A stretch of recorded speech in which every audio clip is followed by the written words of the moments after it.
ಏನು ನಾಗಮಂಡಲ ಪೂಜೆಗಳು ಅದನ್ನು ವೈಯಕ್ತಿಕ ಕಾರಣಕ್ಕಾಗಿ ಏಳಿಗೆಗಾಗಿ ಎಲ್ಲವನ್ನ ಬಳಸ್ತೀವಿ. ಇತ್ತೀಚೆಗೆ ಇದನ್ನೆಲ್ಲ ನಾವು ಬಳಸ್ತಾ ಇದ್ದೀವಿ. ಪ್ರಚಲಿತವಾಗೋದಕ್ಕೆ, ತುಂಬ ಪಾಪ್ಯುಲರ್ ಆಗೋದಕ್ಕೆ, ಹಣವನ್ನ ಮಾಡೋದಕ್ಕೆ, ಯಶಸ್ಸನ್ನ ಮಾಡೋದಕ್ಕೆ, ಎಲ್ಲ ತರಹದ ಸಾಕಷ್ಟು ದೋಷಗಳು ಪೂರಿತವಾಗಿಯೇ ಒಬ್ಬ ಮನುಷ್ಯ ಜನ್ಮವನ್ನ ತಾಳಿ ಪೃಥ್ವಿ ಲೋಕಕ್ಕೆ ಬರ್ತಾನೆ. ಹಾಗಾಗಿ ಇದು ಎಲ್ಲ ರೀತಿಯಾದಂಥ ಸಮಸ್ಯೆಗೆ ಪರಿಹಾರ ಅಂತ ಹೇಳಿದ್ರಿ. ಮೊದಲನೇದಾಗಿ ಈ ನಾಗಮಂಡಲ ಅನ್ನುವಂಥ ಈ ಪೂಜೆ ಬರೋದಕ್ಕೆ ಒಂದು ಕಾರಣ ಅಂತ ಇರುತ್ತೆ. ಯಾವುದಾದ್ರೂ ಒಂದು ಕಥೆ ಆದ್ರೂ ಇದ್ದೇ ಇರುತ್ತೆ. ಮೊದಲನೇದಾಗಿ ಇದು ಎಲ್ಲಿ ಪ್ರಚಲಿತ, ಎಲ್ಲಿ ಶುರುವಾಗಿದ್ದು, ಹೇಗೆ, ಯಾವ ಕಾರಣದಿಂದ ಈ ನಾಗಮಂಡಲ ಅನ್ನುವಂಥ ಒಂದು ಕಾನ್ಸೆಪ್ಟ್ ಶುರುವಾಯಿತು, ಅದ್ರ ಬಗ್ಗೆ ಹೇಳಿ. ನೋಡಿ, ನೀವು ಅದು ಒಳ್ಳೆ ಪ್ರಶ್ನೆ ಕೇಳಿದ್ರಿ. ಪುರಾಣದಲ್ಲಿ ಒಬ್ಬ ಗುರುವಿಗೆ ಪ್ರಶ್ನೆ ಬರುತ್ತೆ.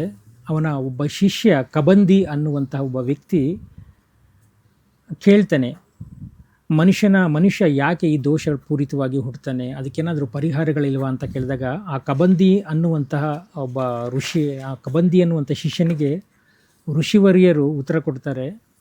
ನೋಡಪ್ಪ, ಇಡೀ ನಮ್ಮ ದೇಹ ಆಗಿರುವಂಥದ್ದು ಸರ್ಪಗಳಿಂದ, ಸರ್ಪವನ್ನು ಆರಾಧನೆ ಮಾಡೋದ್ರಿಂದ ಈ ಸರ್ಪದೋಷಗಳು ಸಂಪೂರ್ಣವಾಗಿ ನಮಗೆ ಪರಿಹಾರ ಆಗುತ್ತೆ ಅಂತ ಹೇಳಿಬಿಟ್ಟು, ಆಗಿನ ಕಾಲದಿಂದ, ನಾನು ವೇದಗಳ ಕಾಲದಿಂದನೂ ಸಹ ಈ ಸರ್ಪಗಳ ಉಲ್ಲೇಖಗಳಿದೆ.